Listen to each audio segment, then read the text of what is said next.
for safety, but I'd like to demonstrate for you a lip filler technique using the newest filler in the Galderma line of Restylane called Kysse. This lip filler is specifically designed for lip enhancement. So we have a woman here who's never had lip filler done before, and we're going to give her a little bit of enhancement in her lip. Go ahead and look towards the camera. So here we have this area. This part of the lip here, I feel is a little bit lower, so your right top lip, I feel is a little bit of less height than on your right side. So the left top lip, you'd want to make that a little bit higher to match on the right side, and then enhance or make the lip a little bit taller on both sides. Go ahead and take a look. You feel like on this side, a little bit smaller than on this side. And there are some vertical lines here on the lips. Go ahead and look over here. Vertical lines on the lip will often indicate that the lip has gotten smaller. And we want to pop it out a little bit, give you back your old volume. So we want to make sure the lip line is nice and sharp, correct some asymmetry by making the right side a little bit larger.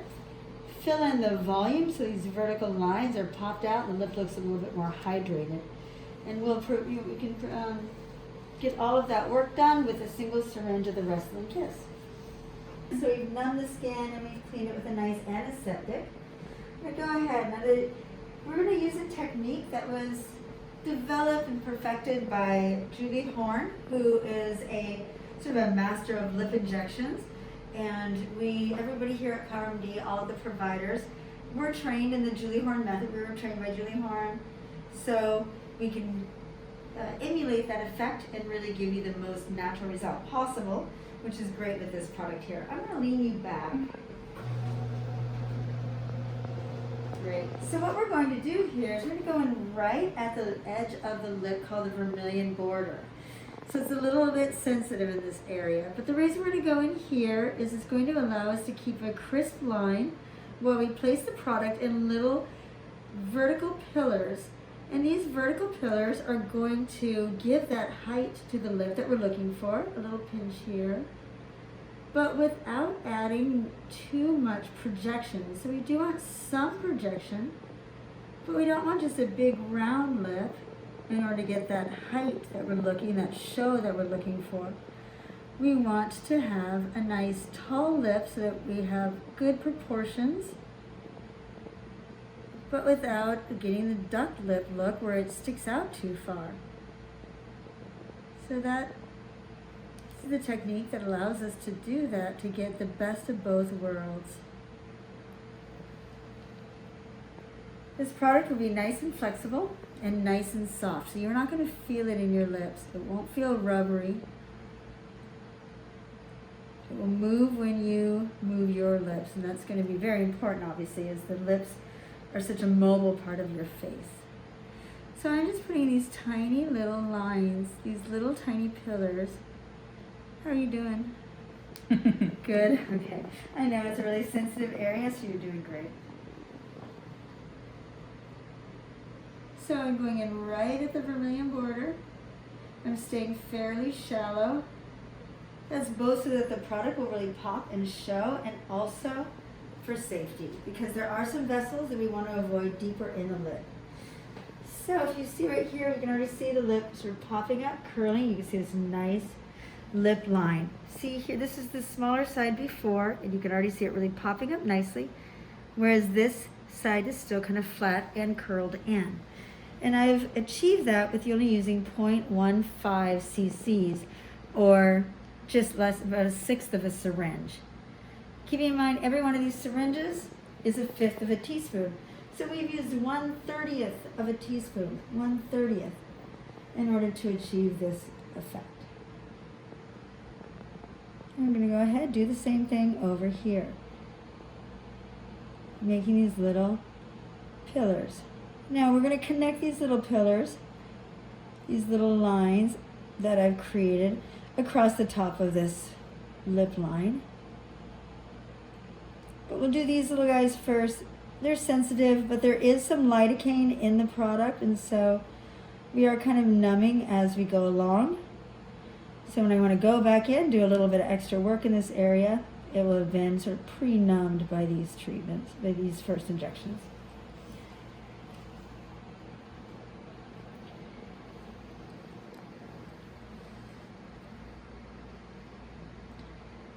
couple more pillars in here, sorry. I know these are sensitive.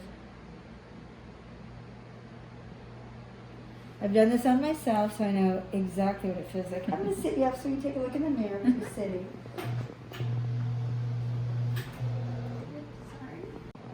So we've gotten the top lip, a little more height and volume, nice, sharp, crisp vermilion border.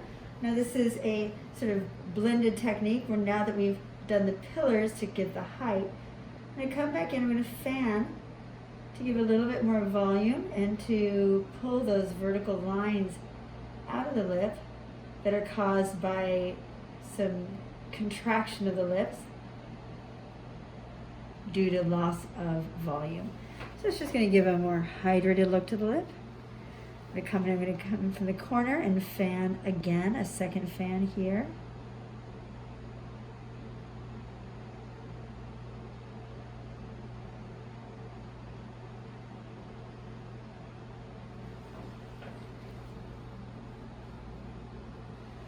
I'm going to repeat the process on the other side.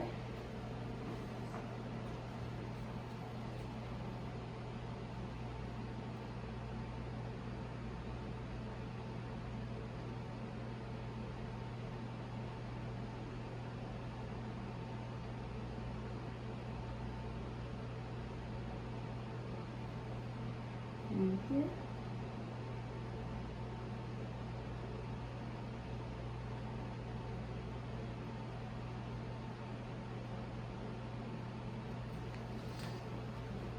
And I'm actually going to grab your lip here with this gauze and give it some massage. If you've never gotten your lips done before, this feels a little strange. It's a little unexpected. I'm going to charge extra for this one.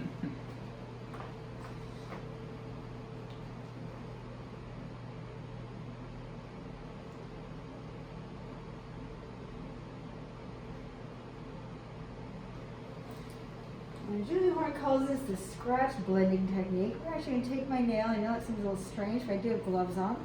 I'm going to come along these little points, and I'm just going to smooth them. It helps me feel if there's any lumps or bumps, and it blends and integrates all the product into the tissue.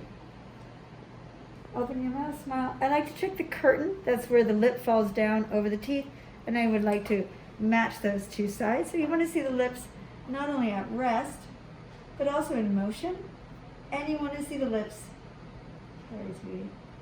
You want to see the lips and the mouth open and closed so you can see all of these different shapes that the lips will form, and make sure that you have good symmetry no matter what your mouth is, what position your mouth is in.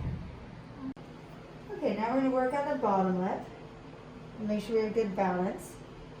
The bottom lip should be a little bit taller, have a little bit more show than the top lip, whereas the top lip should project a little bit further out on profile from the bottom lip.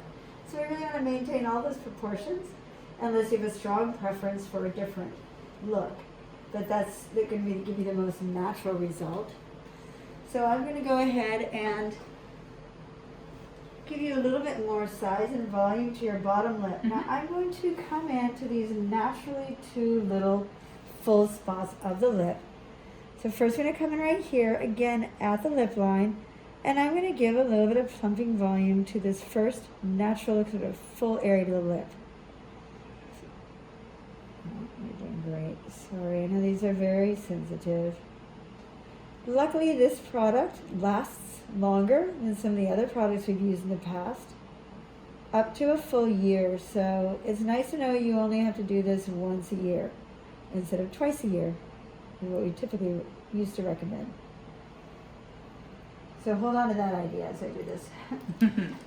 So there's two naturally full areas in the lip. Some people have a very defined dimple or cleft between these two areas of fullness. You don't have such a defined cleft between these two sort of pillows in the bottom lip. And now we'll come over to the sides here, get a little bit of the pillars, and then some fanning technique.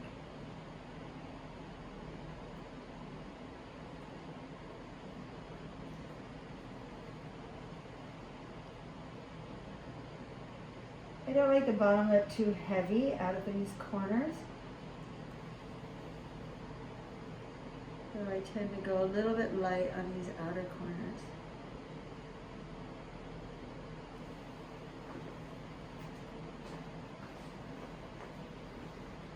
We're almost done. This is the best part.